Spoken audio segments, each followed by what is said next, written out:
Nah, itu loh. Nah, pada tanggal 6 Agustus, kapal induk nuklir baru 2 hari yang lalu loh, ya, bergerak ke Laut Merah untuk menghadapi Houthi, membantu Israel dari laut. Ya, bagaimana membantu pertahanan Israel dari laut. Ya, ini yang sedang sekarang berlangsung. Kemudian adanya ancaman dari pihak Iran, ya, dan Israel siap merespon dengan melakukan preemptive strike. Karena di dalam strategi serangan pendahuluan atau preemptive strike ini, pertahanan yang terbaik adalah menyerang.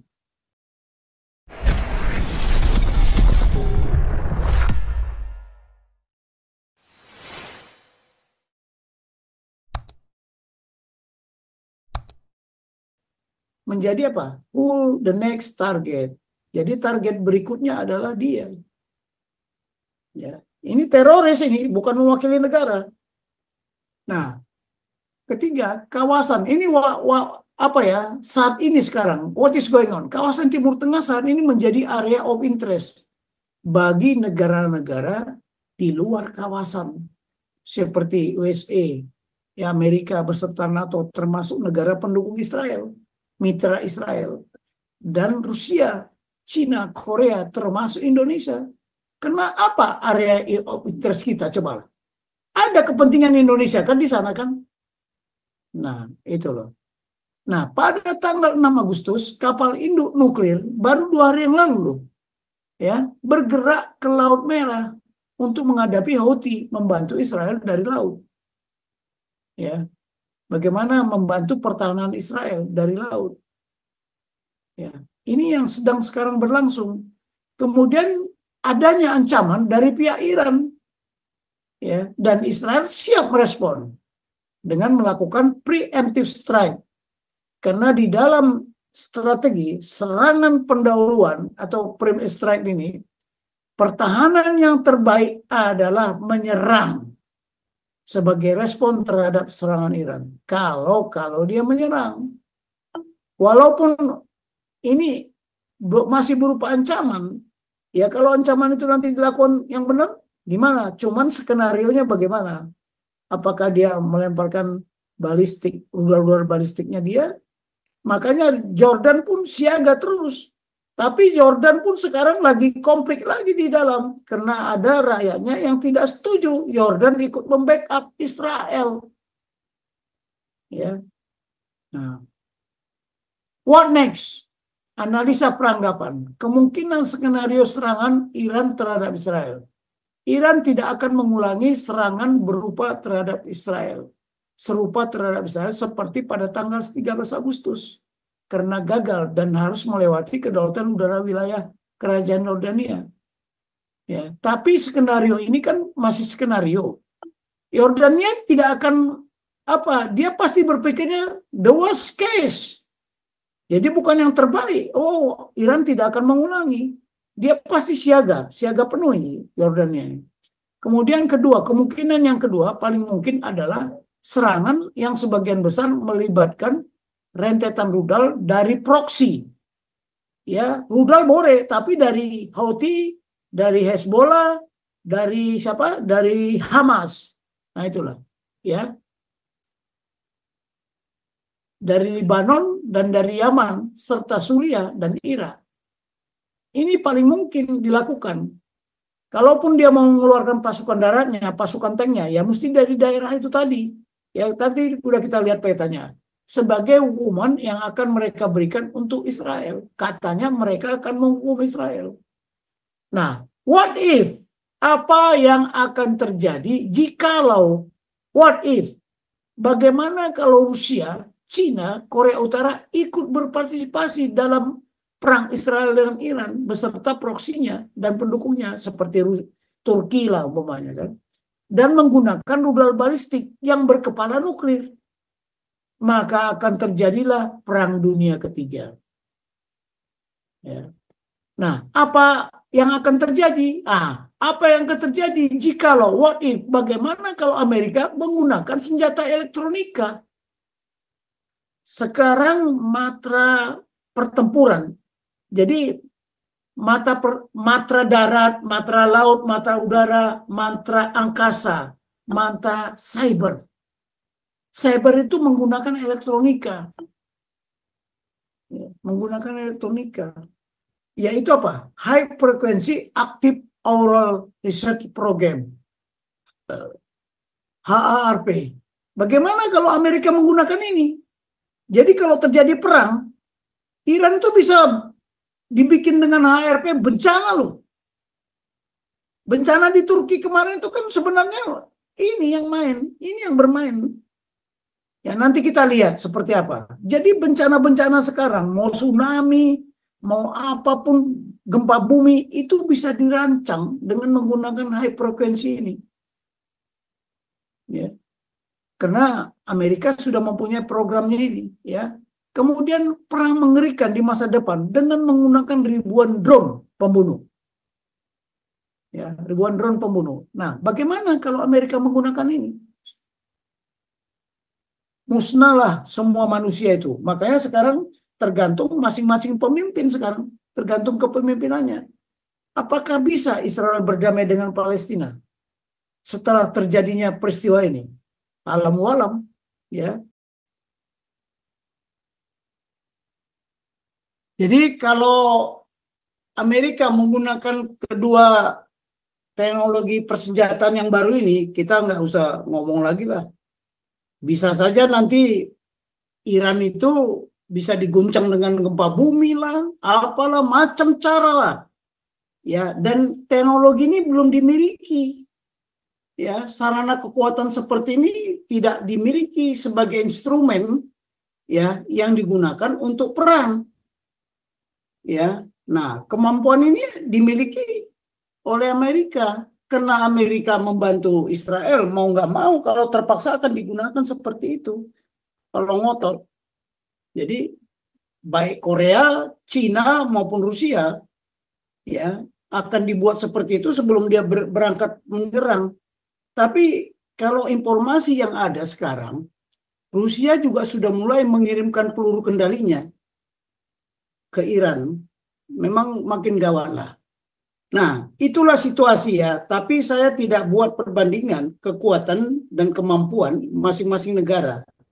Kalau membeberkan itu semua, harus kita beberkan. Israel dengan kekuatannya, umpamanya angkatan daratnya berapa, angkatan udaranya berapa, lautnya berapa, kemudian pasukan sekutu yang mendukung dia berapa, Jordan, Saudi Arabia, semua segala macam yang menjadi mitranya. Loh, harus kita hitung total. Tapi kendala, ya, kendalanya Israel apa? Dia tidak bisa juga menyerang Iran melalui darat. Karena apa? Karena ada Jordan di depannya. Kecuali Jordan mengizinkan. Karena pertempuran ditentukan oleh darat. Oleh darat. Walaupun ada perangan udara segala macam, ya pasti darat menentukan yang terakhir. Jadi, nah tadi kita bicara situasi ya, tapi tidak saya bahas detail masalah kekuatan dan kemampuannya. Termasuk yang 10 interstrat itu tadi. Nah, habis situasi, tugas pokok kan situ Pak. Jadi tunya itu tugas pokok. Nah, tugas pokok negara Israel adalah apa? Melaksanakan kampanye militer campaign. Ya, kampanye militer apa? Serangkaian operasi gabungan darat, laut, udara, angkasa, cyber. Setiap saat dia bukan lagi tunggu apa, setiap saat dia siap siaga ya sampai konflik berakhir. Untuk apa? Mempertahankan diri dari serangan Iran dan proksinya bersama sekutunya. Nah, inilah tugas pokok dia. Bagaimana pelaksananya? Situ Pak, ya. Pelaksananya. Jadi konsep strategi ya memenangkan perang, win the war, nggak ada lagi ceritanya. Tapi di level operasional lain, di level strategi militer lain, di level taktis lain. Kalau dia di sini memenangkan perang, di level taktisnya memenangkan pertempuran. Face to face, ya kan?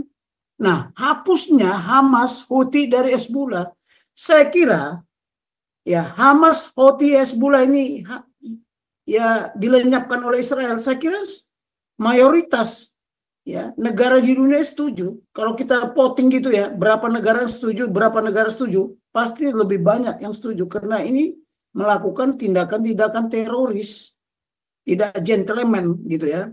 Kemudian ketiga, membebaskan Sandra yang ditahan sejak tanggal 7 Oktober. Itulah targetnya dia, konsep strateginya dia.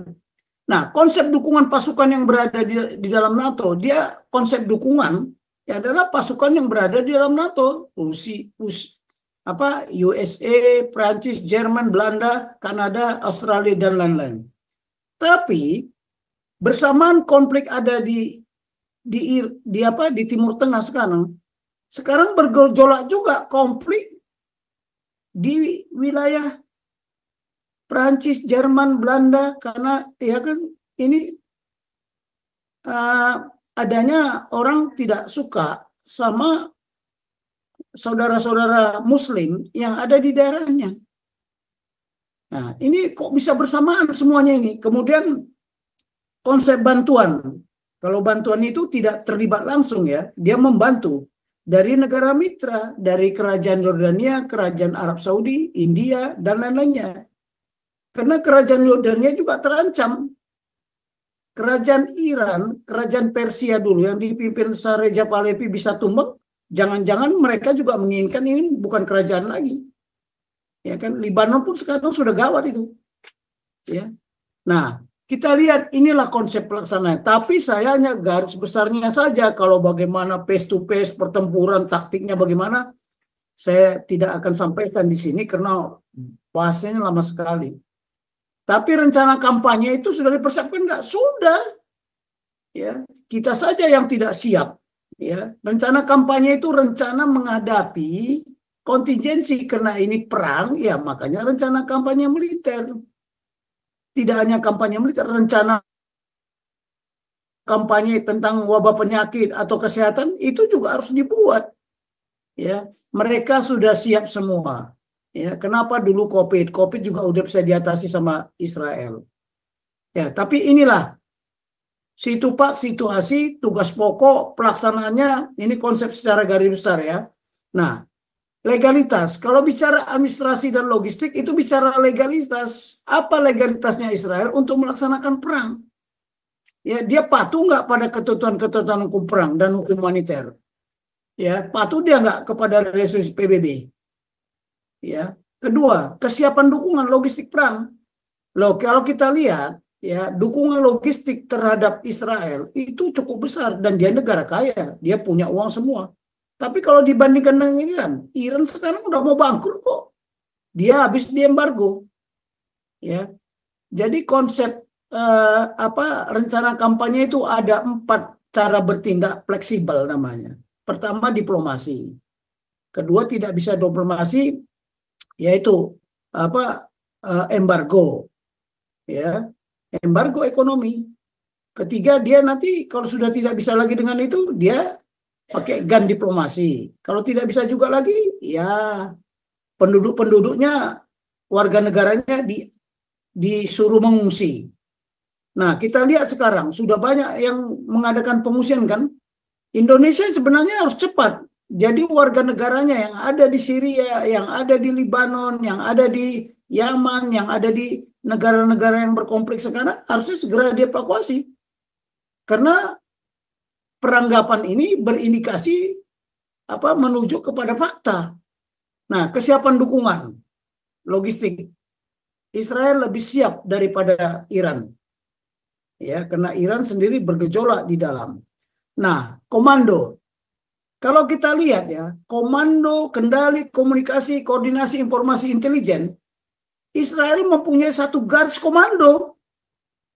Satu garis komando. Kalaupun ada BKO, bawah kendali komando, bawah bantuan, ya itu dari negara-negara lain, tapi komandonya tetap di bawah Netanyahu. Satu komando dia. Sementara Iran, satu komando nggak? Nggak satu komando. Ya kan? Karena ada negara-negara lain yang terlibat. Nah, saya bilang, komando inilah yang memperbesar hasil daripada operasi, daripada kampanye. Kalau dia satu komando, berpegang teguh pada satu komando. Karena di ajas-ajas perang ya itu ada namanya ajas tujuan, tapi ajas kesatuan komando. Kalau perintah itu dari berbagai macam komando, wah nggak bisa, pasti tidak sukses. Ya, inilah paradigma Situpak yang dapat kita implementasikan pada konflik Israel dan Iran.